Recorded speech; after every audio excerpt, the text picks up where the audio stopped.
excited to be 2-0, and I thought Saturday night was a lot of fun.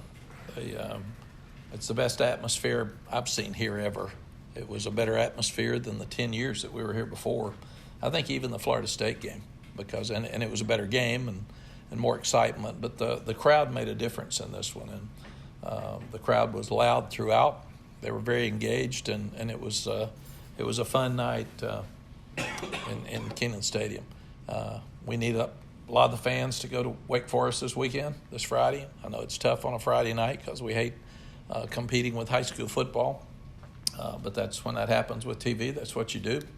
But we also feel like that any fans that can get there, it'll really, really help us. As excited as we are about the win, we're disappointed for Patrice Rene. He's worked so hard, and he played so well for us at corner, and he's out for the year.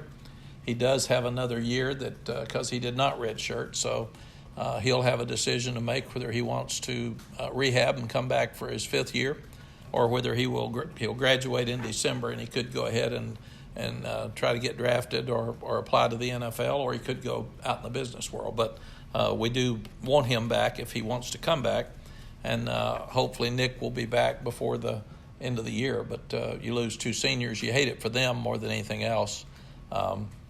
But you also hate it for us, and what we'll have to do now is work really hard to continue to create depth. We told the games have been so close, it's been hard to play as many people as we'd like to play, and we told the freshmen this morning, the newcomers, that you guys need to pick it up. You're no longer rookies. You're going to have to play. For instance, Storm Duck, those young defensive backs are going to have to step up and play this weekend with the absence of Patrice Rene, and Wake Forest has got two of the better receivers we'll see at 6'3" and 6'5". So that really puts us in a tough spot. Last Saturday night, we didn't stop the run great all the time, but we played really well on red zone defense and forced some kicks. And then we didn't turn the ball over. We protected it.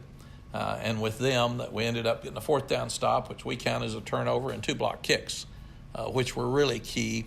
Blocked field goal and a blocked extra point by Zach Gill and Jason Strobridge.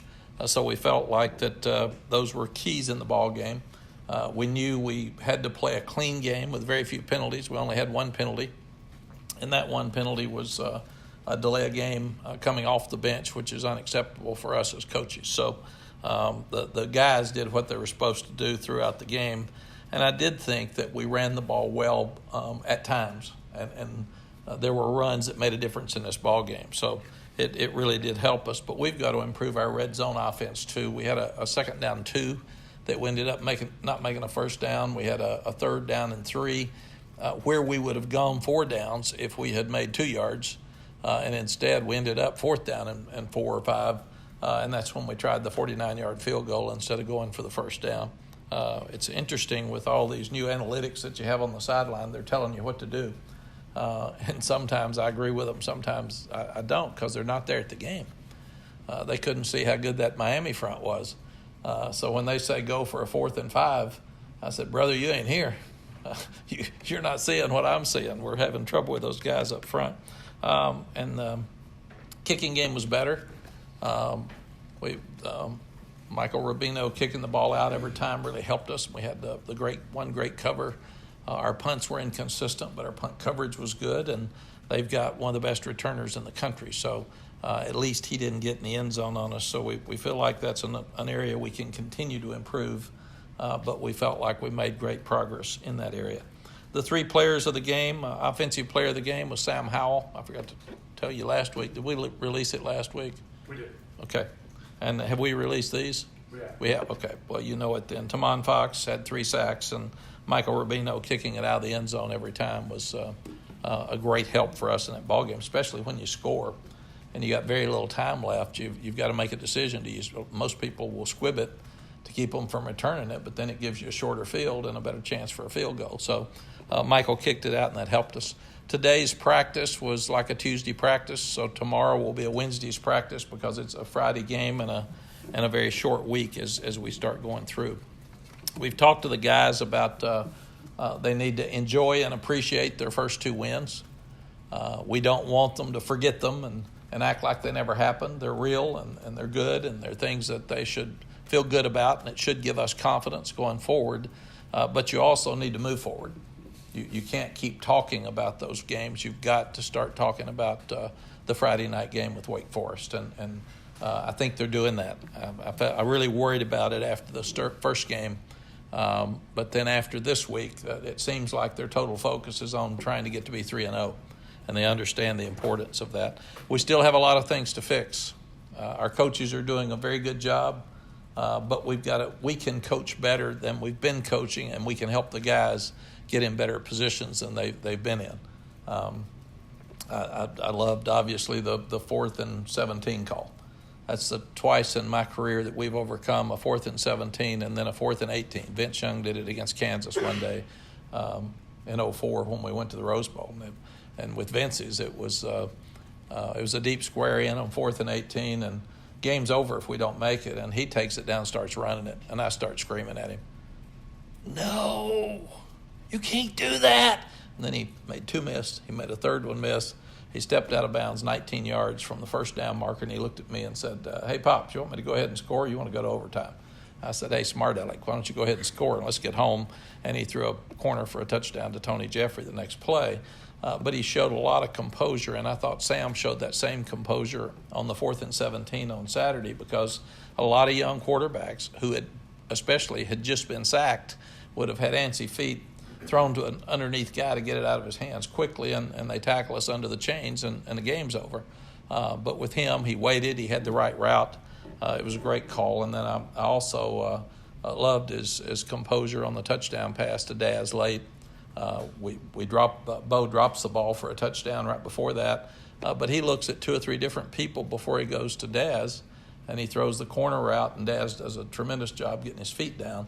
But that was a great sequence of plays, and I also was excited with the option on the goal line to Michael Carter, and they had an overhang guy, which made it tough for us outside, but Michael just outran him. So the 2-point play ended up being a good play as well. So as we said, we got a lot to fix. One of the things we're really working on is depth. Injuries have really hurt this program the last couple of years. We have got to have somebody ready to play when somebody gets hurt, and we challenged the team on that this morning. Our words for the week are: we want to have fun and appreciate where we are at 2-0. We also want to go into the game on Friday fresh. It's a different week. It's just a short week like an NFL week, and we have to manage it that way as coaches. But we've got to have great focus, and we've got a real tough opponent. We respect Wake Forest.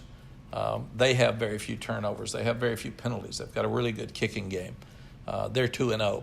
You go back and look at last year. They finished their season beating NC State in a comeback, and then they just absolutely beat Duke badly to finish the season. Both those teams beat our team last year. And then to start the season, they had a real close game with Utah State, another comeback, because their quarterback's been a comeback king, kind of like we've been the last 2 weeks. And then they just dominated Rice. And they've had an extra day to prepare and be fresh coming back. So it should be a great game. We really challenge our fans, even on a Friday night, like I said, to get to Winston-Salem. I remember that when we were here, we had sellouts here, but we always had great fan support, especially when there were some tickets at Wake or Duke, and those fans that traveled with us really helped us in those situations, winning those games. Questions? You just alluded to a short week. With the players not having their day off and their day of recovery, so to speak, how differently do you approach practice this morning and tomorrow, which are usually the harder? You approach it a lot differently. We didn't go outside yesterday and practice, so that there's no telling when they got to bed Saturday night, because they were having fun, excited, and but they were focused yesterday. When we win, we celebrate. We show them a highlight film, and we have players of the week. If you lose, we don't have anything. We have a hard discussion, go back to work. So they had fun yesterday, and yesterday was a day of celebration to celebrate the Miami game and get it out of your system. Then we had the victory meal last night and got them in bed early, got them up early this morning. We started our team meeting at 6:30, and then we just had our 2-hour practice, and they were sharp, and they did a good job. And we'll cut a little today, and we'll cut a little bit tomorrow, and then quite a bit on Thursday. So I think that they're younger than we are, so they can bounce back faster. But I was really impressed with the way they came out and practiced this morning. How does it change your the coach's film review and preparing for Wake Forest on that side?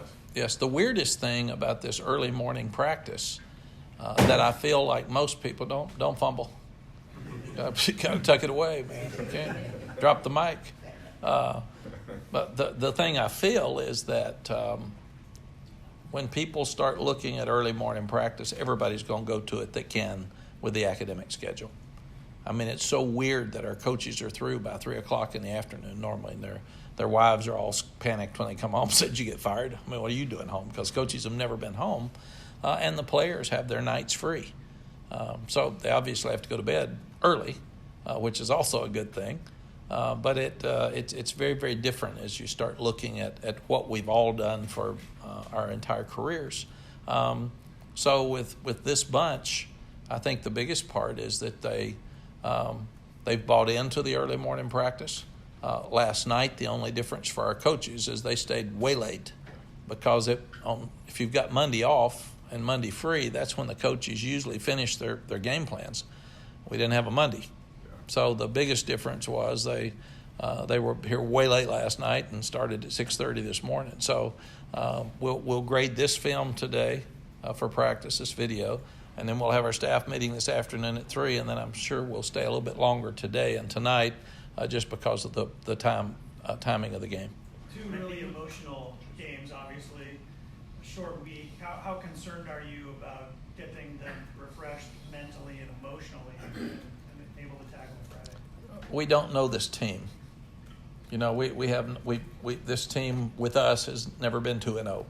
They've never had 2 emotional games. So what we've told them is that you are who you are, and if you're going to be a good team, you've got to play with we've got to create an edge and play with emotion every week. You can't expect a full house all the time. You're supposed to create the emotion for your team, and players have to do that more than coaches. Coaches can do it, but we're not on the field. So you learned this week a lot about whether your team is a player-led team or not. And player-led teams are a lot better than coach-led teams, just because the players are around them all the time. And the other thing is, I think it's great that we're playing an undefeated team that our guys have respect for. So even though it's not a conference game, it is a game that historically North Carolina has played, and it's one of the things I don't like about the expanded conference is that Wake Forest used to be a real fun game for us every year. And you go back and look at their coaches. I coached against Bill Dooley. I coached against Al Groh when I was at Appalachian there. I coached against Jim Caldwell when he was there. And then I coached against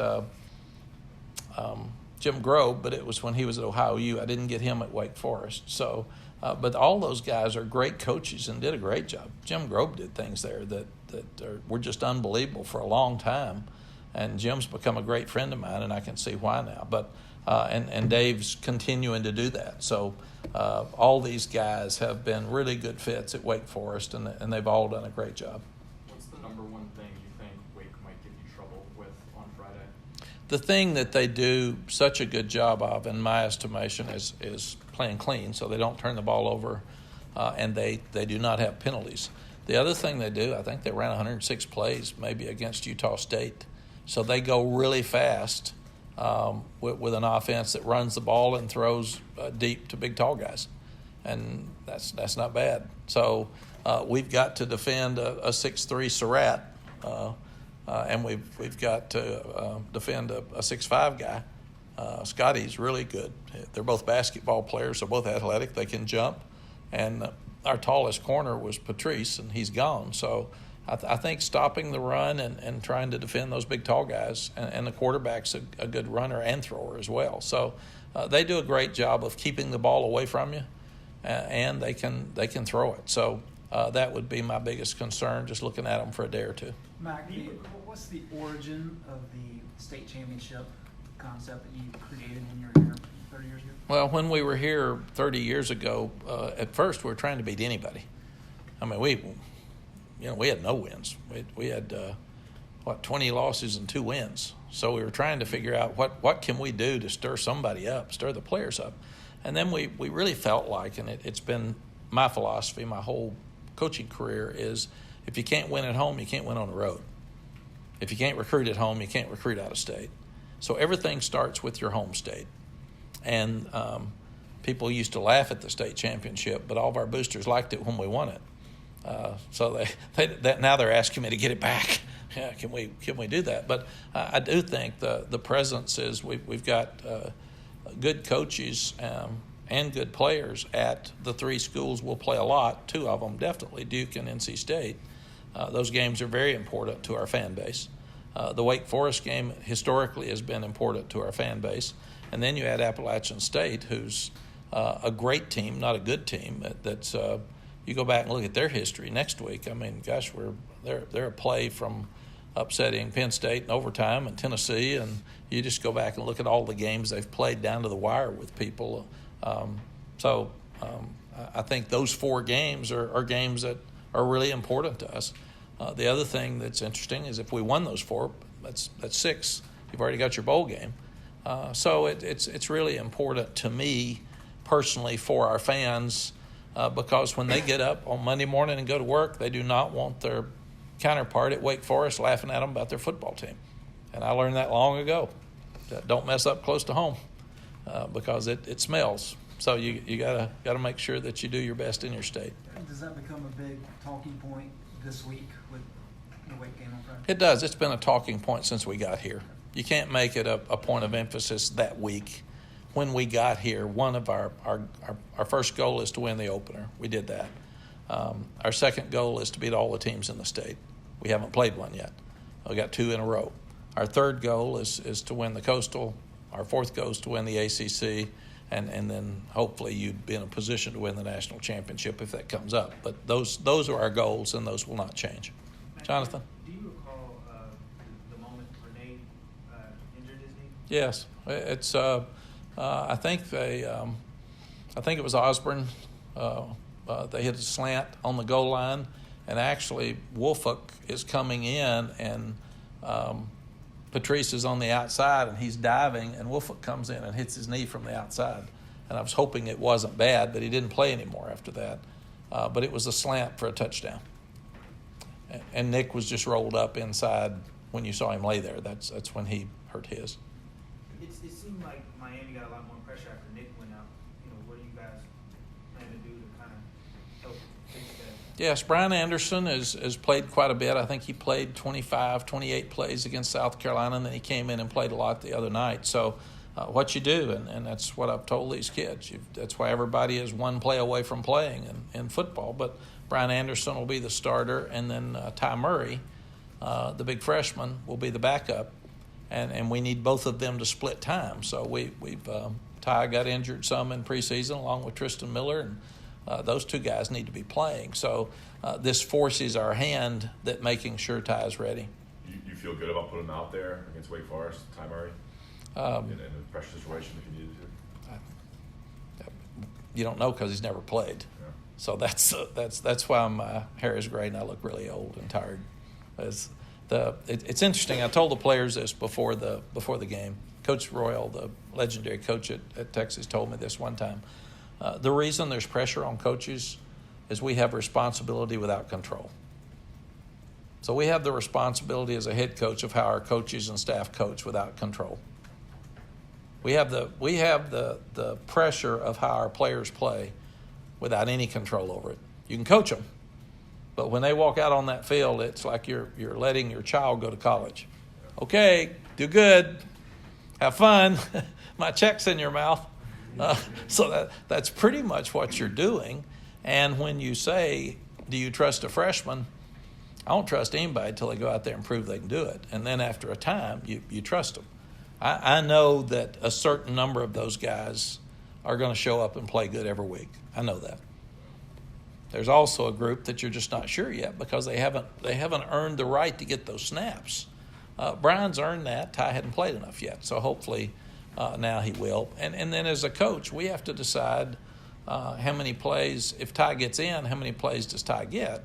And you have to have him ready, because if Brian goes out the first play of the game or tomorrow at practice, then you've got to have Ty ready to play. And then who's your backup center? So, and I will say that Jace hasn't played yet. He had his best practice this morning. So he's been on the sideline cheering people on and being a tremendous leader. And I'm really excited for the attitude that he's got. And I told him this morning's practice was that he can run without question, but he threw the ball better this morning than I've ever seen him throw, which was really good. And Antonio Williams hadn't played as much as Michael Carter and Javante. And he has been a superstar leader for us. I'm just really, really proud of those two guys and the way they've handled it. Coach Searles was talking about Nick last week and that he was making the transition to center and saying that if a guy's been in a program for 5 years in the offensive line, at some point they've gotten reps everywhere across the line. But you only have a couple guys like that, and one of them's down now. Any of the other younger guys gotten some work in fall camp and recently at center, so you have that third guy kind of waiting in the wings? Well, we've Avery Jones has been at center the whole time, but he's been slowed with his knee, his operation in the off season. So we're hoping he'll get better now. And we've tried to work every one of them at center some, just to see who can snap. In fact, we moved Awesome over there once, and it was for one snap.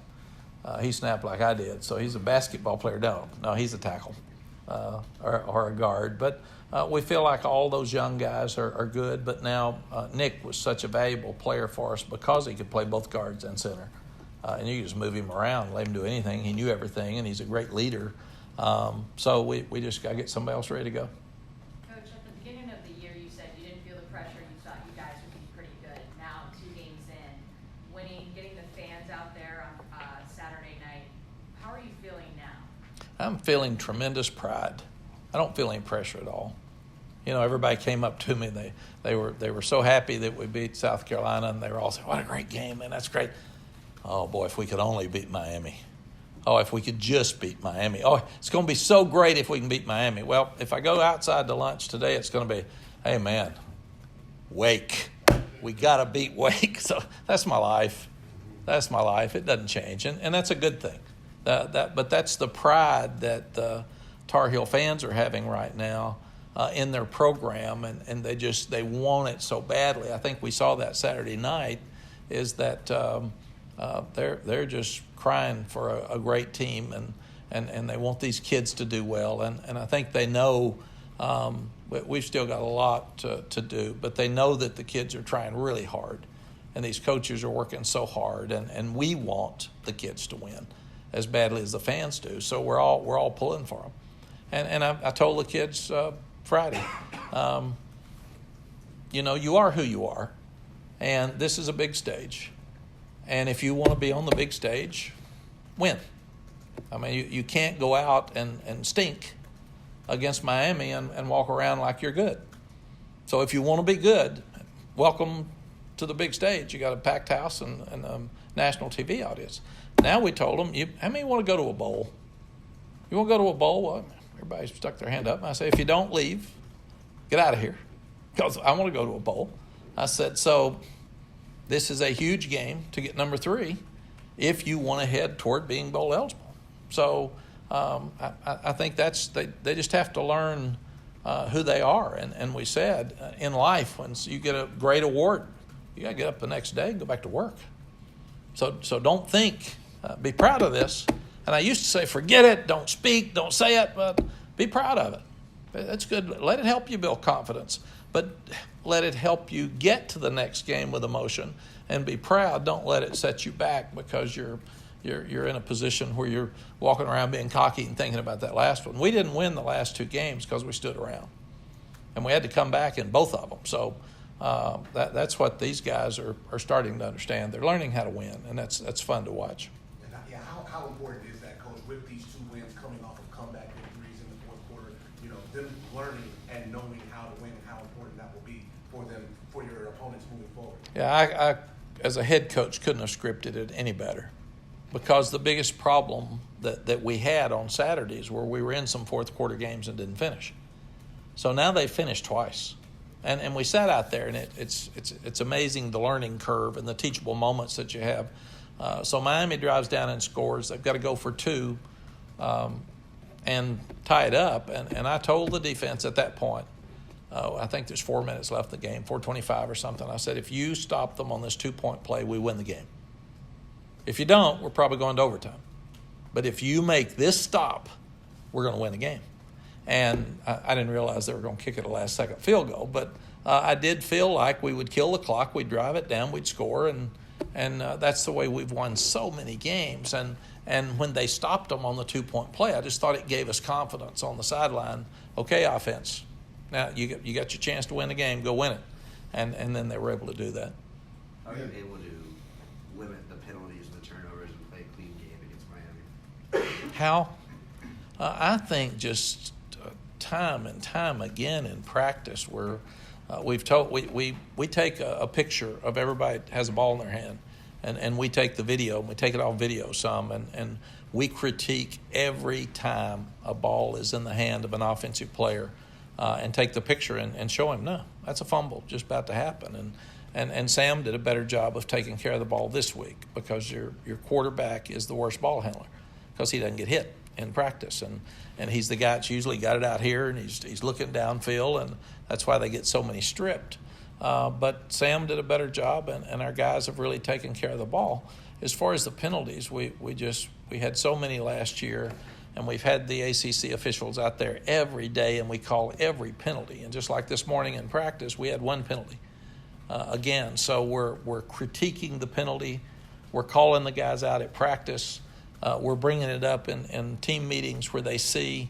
One of the things that's really important is for the other team members to see who's playing well and who's giving great effort, and for them to see who's not.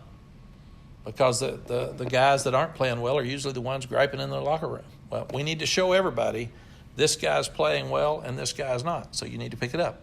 And it's hard, it's tough, but the same thing with penalties and turnovers. We cannot have penalties. And I've repeated to the coaches so many times, you're either allowing it to happen or you're coaching it not to happen. And the things that happen in practice are the things that happen in a game. So if we have a corner with 3 holding penalties or 2 pass interference penalties and a holding penalty, I told Dre, I'm going to see that Friday night. Because if I see it here, what's going to be the difference? And if you allow it to happen, I'm going to see it Friday night. And it's amazing how many of those things have come up that practice relates to the game. And the key to modern day practicing is practice as close to game speed as you can without getting anybody hurt. And you've got to have so many full speed game reps and stay healthy. And if you get guys hurt in a game, that's going to happen. You've really got to try to do a great job of not getting guys hurt in practice. You had Dominic Ross back this week. You spoke about finding some kind of rotation there. I think he and Chad were very similar in snap counts. Are you pleased with how that rotation worked out? Yes, and we can do a better job with that, I think. Dominic missed a lot because of his suspension, and now he's back. And we're doing a lot with him. We're trying to get him in a pass rush role because we've got to get more pressure on the passer. We had 3 sacks Saturday night, but we also let him stand back there too long and let him escape and get out too much. And Dominic is a guy that can do both, so we've got to be careful with him that we don't put so much on him that he doesn't get enough reps at anything. So we're really looking at getting him more playing time as a pass rusher and as a linebacker. Really pleased with Chad Surratt. I mean, my gosh, it's been just inconceivable to see what he's done from quarterback to linebacker in 2 weeks. He makes the 4th and 1 stop. He's outside. He's so quick that he jumps back in and grabs their quarterback and keeps him short. I mean, he is playing so well. We're really excited about him, and I'm sure he'll be excited to have a brother out there. It's really interesting that if the brother comes across the middle, they may have a conversation with the Surratts. So, and he loves his brother, but his brother's a big old pretty sucker. He can run and catch. Anything else? You guys had a couple big rushing plays in the first quarter and then there at the end, but wasn't really getting anything in the middle. Do you have a different game plan going into Friday or things to improve on that? It's not game plan as much as it is blocking people. But Miami's got a great front. Florida didn't run much against them either. So we found some creases and we found some ways to run the ball. But we knew at halftime that we weren't going to be able to just line up and run the ball. South Carolina, the fourth quarter, we were able to do that. Miami, we weren't. So what they were doing enabled us to get some creases in the running game, get the ball outside some to our backs, who those two backs in space are really, really hard to tackle. And then we were able to get the ball downfield more. So I think we're our offensive philosophy, I used to worry about exactly, you got to have this many yards, you got to do this and got to do that. Right now, we want to take care of the ball. We want to be able to run the ball when we need to run it. We don't have to run it every play. And we were able to get off the goal line with Javonte Williams. Daz made a poor decision. He caught the ball too deep. We get the ball about the 7-yard line. Short field for them. If they get a 3 and out there and we punt it short, and we were punting short during the day, that's points. And Javonte ran for about 12 yards. He gets first down. Then Michael Carter hits a couple of runs. So that was a great drive in bringing it out. We were more disappointed that we didn't run it well in short yardage and goal line. We made some plays, but we weren't able to just Javonte had one off-tackle play for a touchdown. But that's what Coach is working on right now. We're working on our short yards and goal line. We had a 2nd and 2 about midfield, and we end up having to punt. We can't do that. We had a 3rd down and 3 or 4 down here where we kicked the field goal. And that's 4 down zone. If we make 2 there, we go for 4th and 2. 4th and 4 or 5 is a little bit tougher to make against a great defense. So Coach Longo and the coaches have really gotten after that offensive line because we were so physical the first week, and we needed to be more physical in this one because we've got to be able to run the ball before we can throw it. And that's who we are. The reason I hired Phil is that they've been so great in the passing game with air raid all the time, and we've still got those concepts, and we're doing a great job in those areas. But at the same time, Phil's concept, like Lincoln Riley, has been to be physical and run the ball, and we're better off when we can do both.